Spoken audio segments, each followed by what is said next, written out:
This is the Good Government Show. Abraham Lincoln was the president that started the Medal of Honor Award.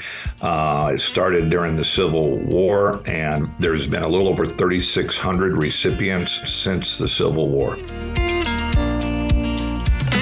This is real-life Jetson stuff. We've announced that by next year, we're going to be the first city in the country to have air taxis. Thinking outside of the box when it comes to transportation is critically important right now. I never realized until I became mayor how important trash is for a community. Good government is government that knows how to take care of their community and doesn't get engaged in party bickering. This past March, one of America's newest museums opened in Arlington, Texas. It's the National Medal of Honor Museum that honors all 3,528 medal winners. On this episode, I talk with Arlington Mayor Jim Ross about how the museum got to his city and what the museum is all about. Oh, and we talk about flying taxis. Welcome to the Good Government Show. I'm Dave Martin. First, help us share the message of good government by liking us and sharing us where we are on Facebook, X, YouTube, Instagram, and Blue Sky. Please share our show with your friends and review us right here where you're listening. And join our Good Government Show community. Check out our website for the link.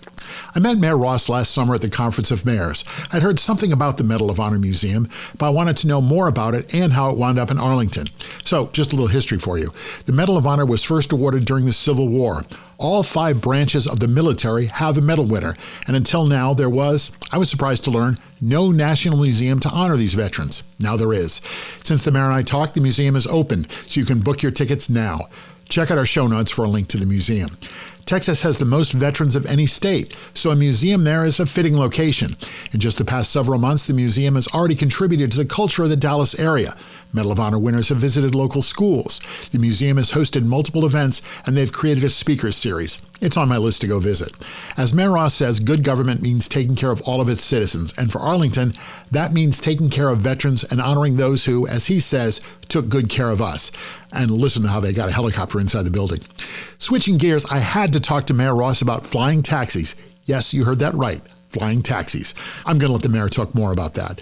But as you'll hear, this is a real project and it's going to happen. Just listen. Mayor Ross is certainly a dynamic mayor and he has a lot of big ideas for the city. Just wait to hear about the gondolas in Arlington. Flying taxis, gondolas. Like I said, he's certainly dynamic. Wait to hear his thoughts about trash. Coming up, my conversation with Arlington Mayor Jim Ross. The Good Government Show is sponsored by Our. That's O-U-R for Our Community. Get involved. We hear that all the time from government leaders. Our co-brands with your government's name and logo. Your staff and the people you serve are connected and part of your community. From any device, your members provide reliable data and meaningful feedback. Ask a question like, do we want more parkland or better homeless services? More engaged conversations come through the Our app. Visit Ourco, that's OURCO.com, and book a demonstration. It was called the War to End All Wars, but it didn't. 3 royal cousins, all kings, one from England, one from Germany, and one from Russia, blundered their way into a war, a completely avoidable war that left millions dead in the trenches across Europe. Good Government Show executive producer Jim Ludlow details the blunders, mistakes, and bluster that started World War I that didn't end all wars. The book, The Royal Cousins, details the events and creates an alternative history. Imagine if World War I never happened. It didn't have to. Just read it yourself. Download the book today on Amazon. It's just 99 cents and a timely look at history. Welcome to the Good Government Show. I have with me my guest today, Mayor Jim Ross of Arlington, Texas. Mayor Ross, welcome to the Good Government Show. Thank you. Glad to be here. One of the things I wanted to talk with you about, and I was excited to hear from you about, is Arlington, Texas is going to be the home of the new Medal of Honor Museum. So congratulations on bringing that to Arlington. How did that come about? Well, I don't think Arlington was on the map when the committee that was looking for a home for the Medal of Honor Museum was traveling around the country looking at places. I know that they went to Dallas They didn't like exactly what they were seeing in Dallas and where they were looking. And there was a gentleman here who has been in our community for a long time that was a part of the committee by the name of Sid Epps that said, hey, maybe you should take a look at Arlington. They're right smack dab in the middle of the Metroplex, and convinced the committee to come over here and talk to our staff and my predecessor. And we got our name in the hat, came down between us and Denver, and we won. Well, I guess there was a little politicking on the part of the mayor, I'm sure. Well, there's a little politicking in everything we do on here. Denver they pulled out all stops and they brought out John Elway to come help bring it home.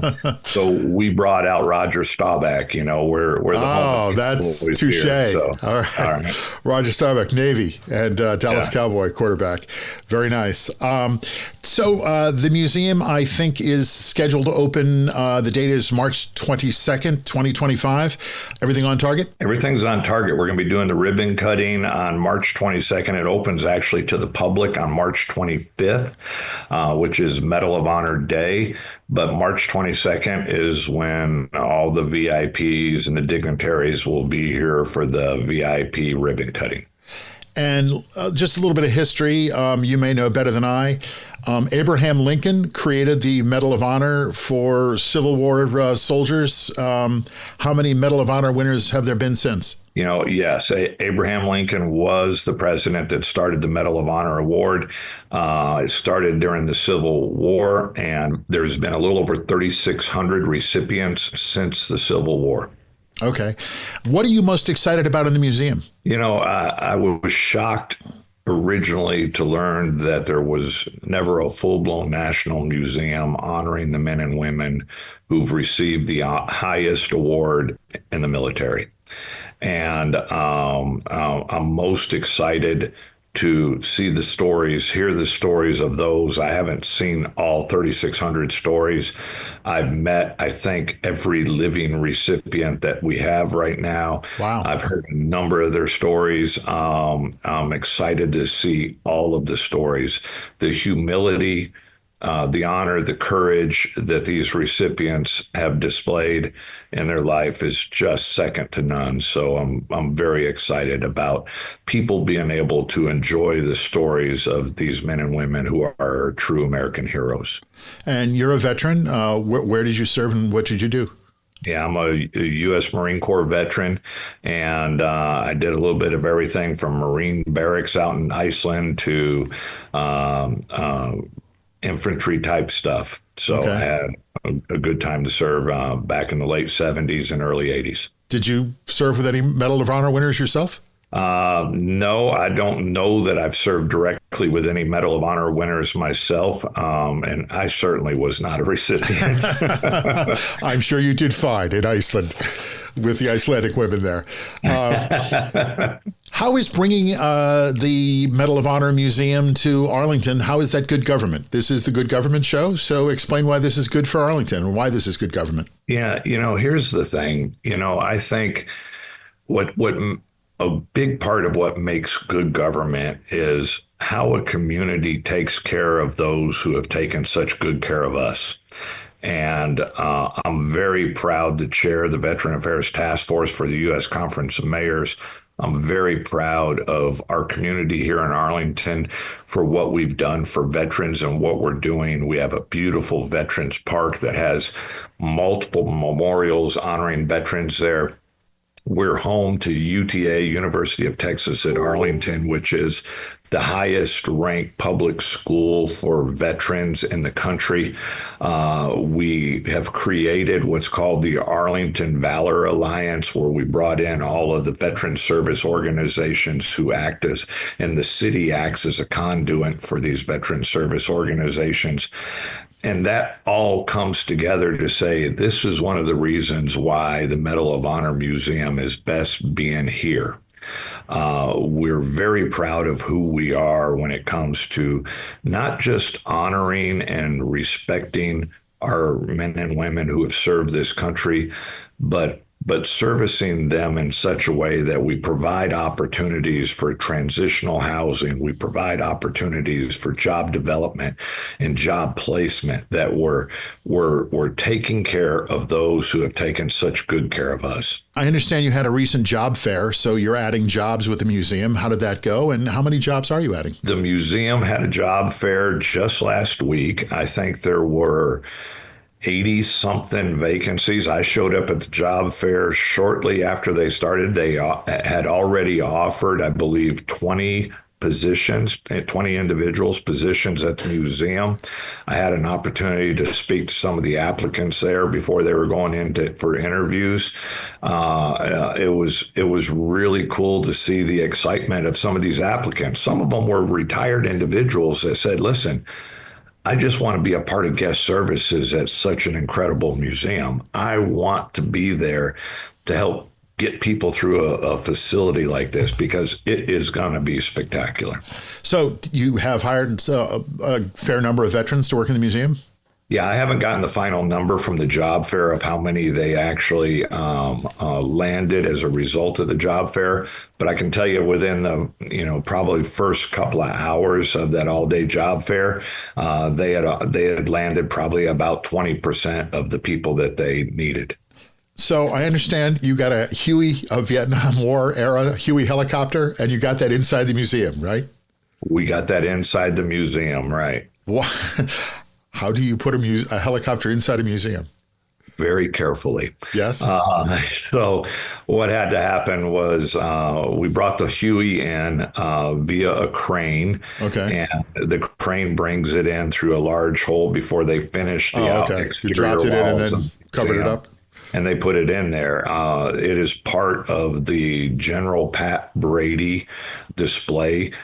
He is a Medal of Honor recipient and the most decorated living veteran on the face of the earth right now. Okay. And he was a helicopter pilot during I understand that there is an educational component. Tell me a little bit about that, because this sounds like good government, and it also sounds like a way to spread the message that you're getting out to kids in schools. The museum is actually has a three-part component. It's the museum itself, based here in Arlington. There's the Griffin Institute, which is a part of the museum, and there's classroom and auditorium space within the museum. And that provides educational opportunities taught by men and women who've served this country, very highly decorated veterans themselves, and they teach everything from leadership to team building to all kinds of different things such as that. In fact, we spoke today with the U.S. Conference of Mayors, and we're putting together a leadership program for mayors taught by the museum people at the Griffin Institute that we anticipate launching next year. Wow. The third part of it is the monument that's going to be on the mall near the Lincoln Memorial in Washington, D.C. And that's just to signify that, yes, we do have a museum. There's a monument that will be out there. In fact, Congress just unanimously passed the approval of the location of where that's going to be. And I understand the NFL is a partner in the education program with the museum? They are. You know, we're blessed to have the Dallas Cowboys play here in Arlington as well. Yeah, I don't want to talk about the Cowboys. Keep going. And I'm here in New York. And we have our MLB team here with the Texas Rangers as well. So, yes, the NFL has graciously stepped up, and they're a part of the educational process with all the kids here as well. So you get the component of Medal of Honor training with the NFL excitement, where we're bringing NFL players together with these recipients, and it's a pretty cool package. And I think I read that program has gone out to 20,000 classrooms in the last year. So it has. That's a lot. I forget the exact number, but it's a lot. Yeah. And that's before the museum has even fully opened. Well, that looks like, sounds like good government, and it sounds like quite a museum to have a look at. So I will look forward to coming out and visiting you when that's up and running. So you're on the board of directors. I am. Well, good luck with that. Thank you. I wanted to just, talk as I do with mayors across the country about some of the things that are going on in your city. It looks like from what I've done, you are taking the lead in transportation alternatives. Tell me about flying taxis. Yeah, we're doing some crazy things here in Arlington. Glad you said it. Thank you.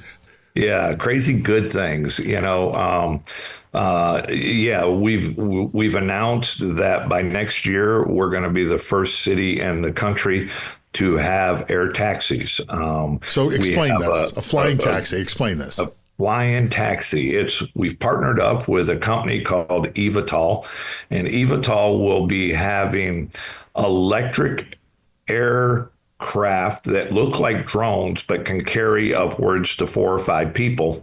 And with a pilot or without a pilot?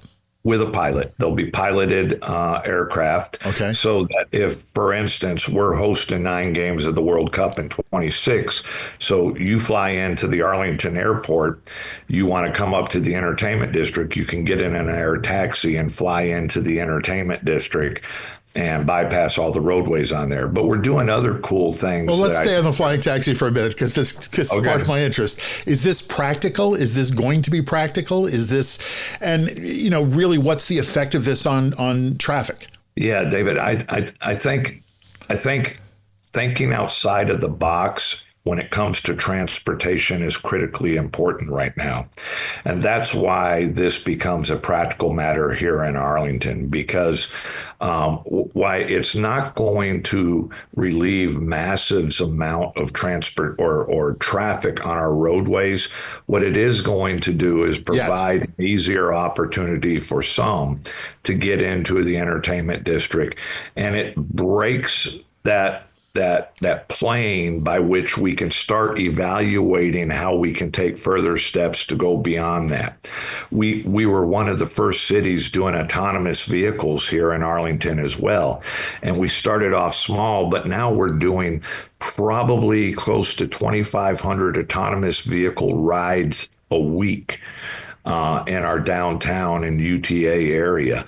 That's pretty substantial when you have driverless vehicles running around picking up. What's it like to sit in a driverless vehicle? At first it's a little bit scary because you're going, this is weird, but you sort of get used to it. I've ridden them up several times now, and it's cool, and there are benefits to doing these types of things. And we've been piloting those type of programs for years. And it's interesting, we're a big city, but we don't have fixed route bus routes here.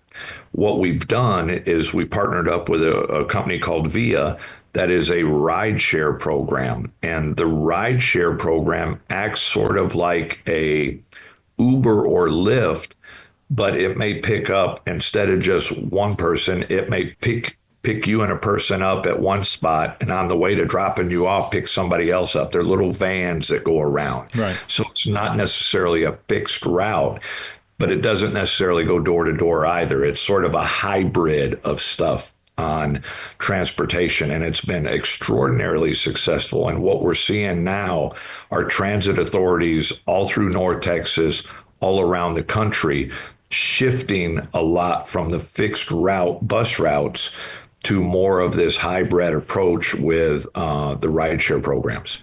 And before we get off transportation, this is something you have mentioned. Are we going to see gondolas overhead in Arlington anytime soon?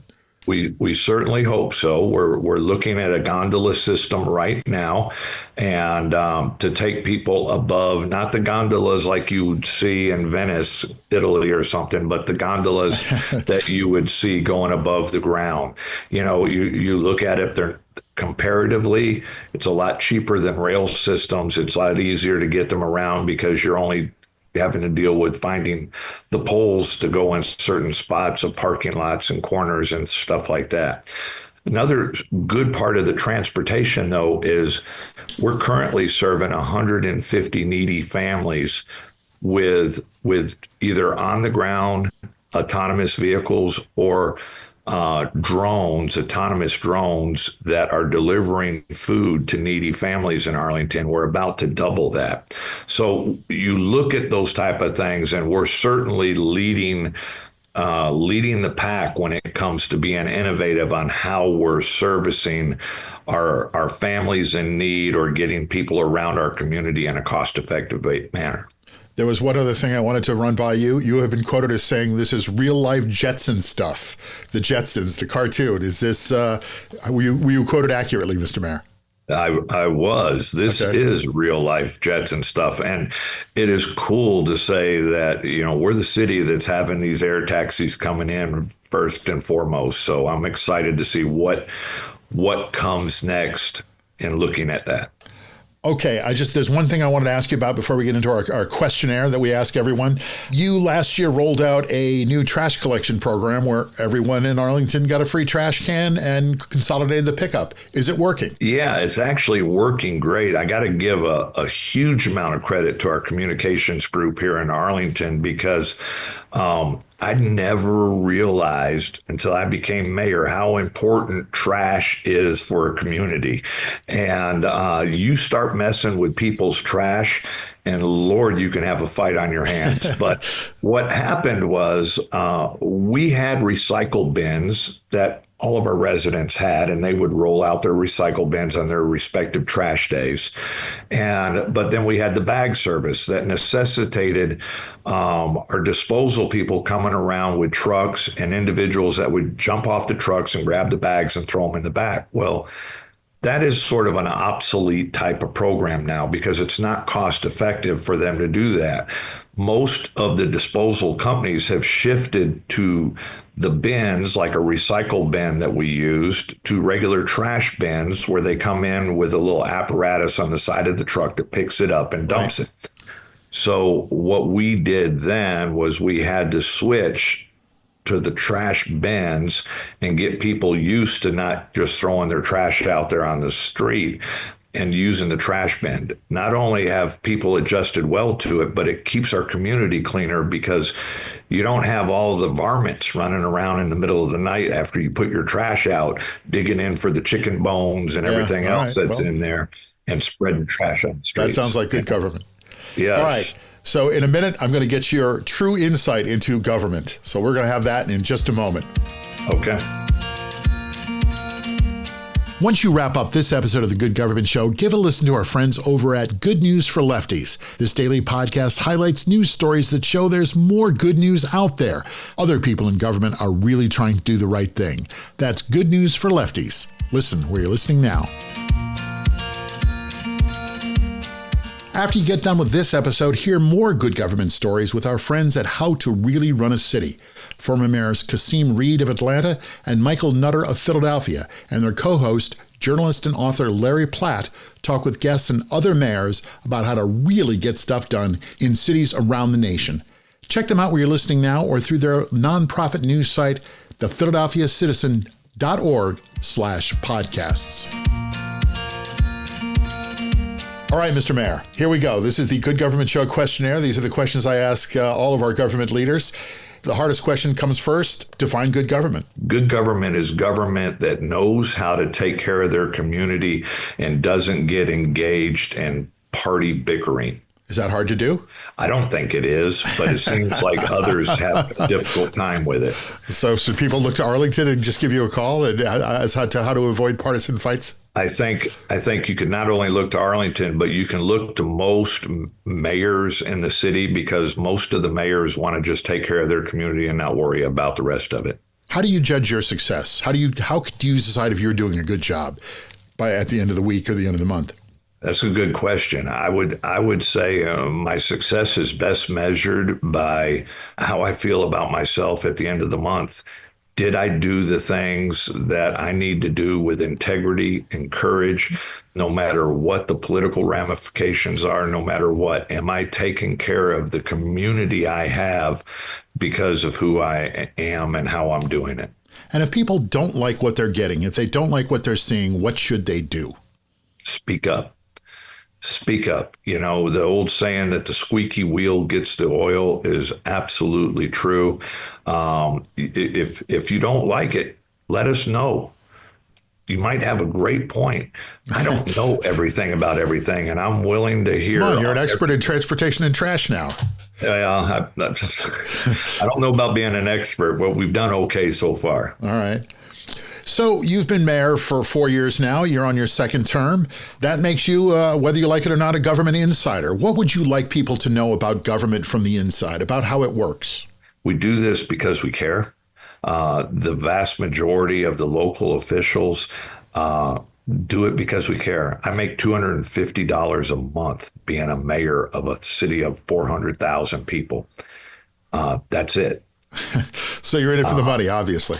I'm not in it for the money. I'm not in it for anything like that. I do this because my community has taken such good care of me and my family and my businesses that I want to give back.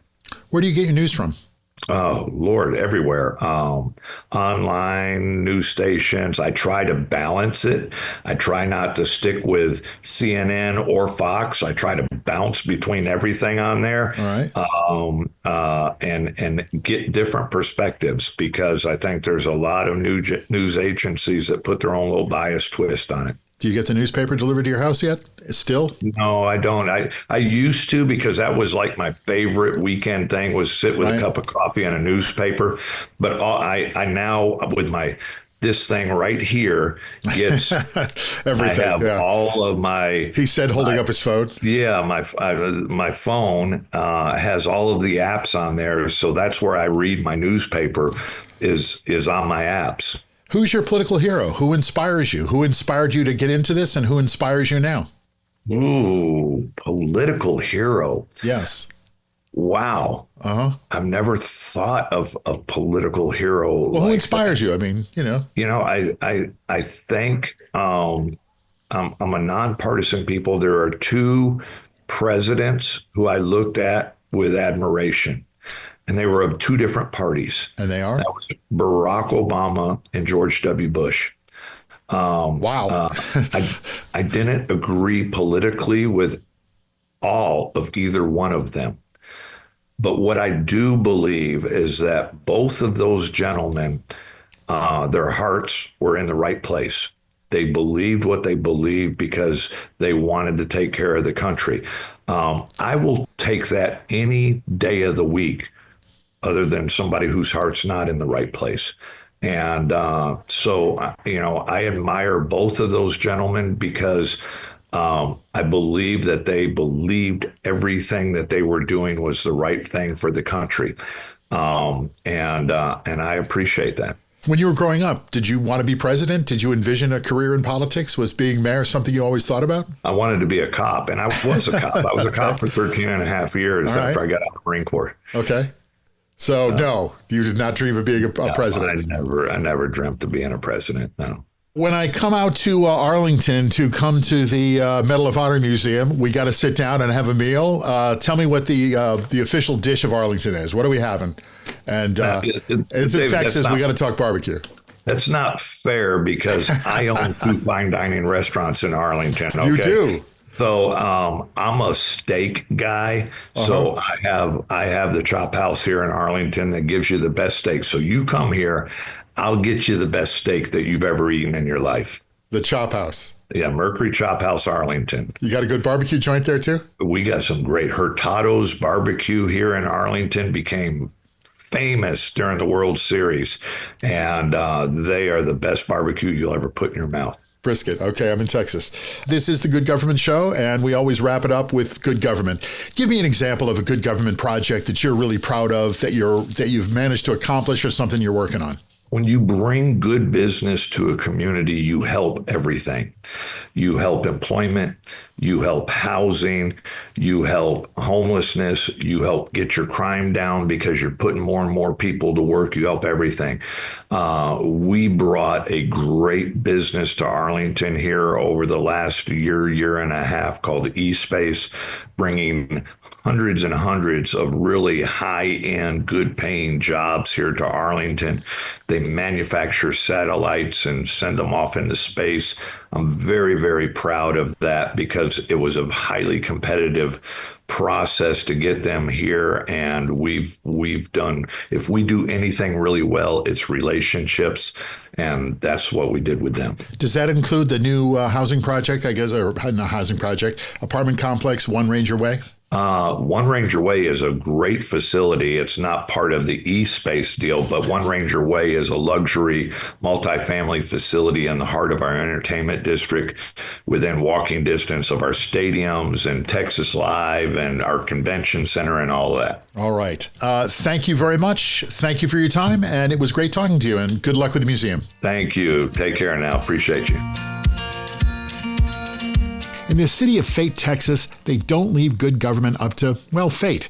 Join me for another show I host, As Fate Would Have It. My co-host is David Billings, the former mayor of Fate, who shares his opinions and thoughts on what good government is in Fate. As you'll hear, they don't leave it up to fate. So listen right here where you're listening now to As Fate Would Have It.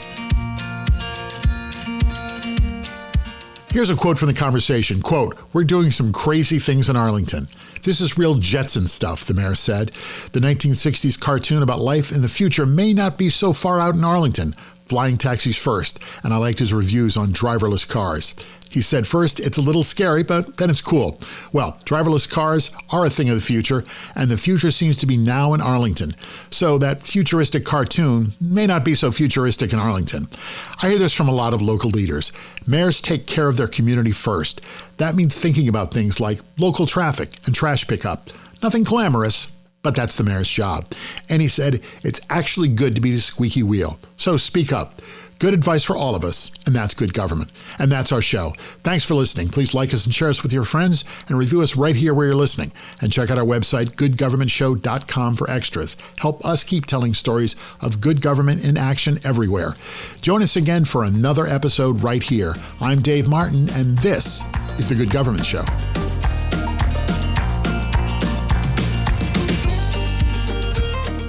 The Good Government Show is a Valley Park production. Jim Ludlow, Dave Martin, that's me, and David Snyder are the executive producers. Our show is edited and produced by Jason Stershic. Please subscribe, then share us, and like us and review us. That's the best way to make sure we're able to keep telling these stories of our government working for all of us. Then listen to the next episode of The Good Government Show.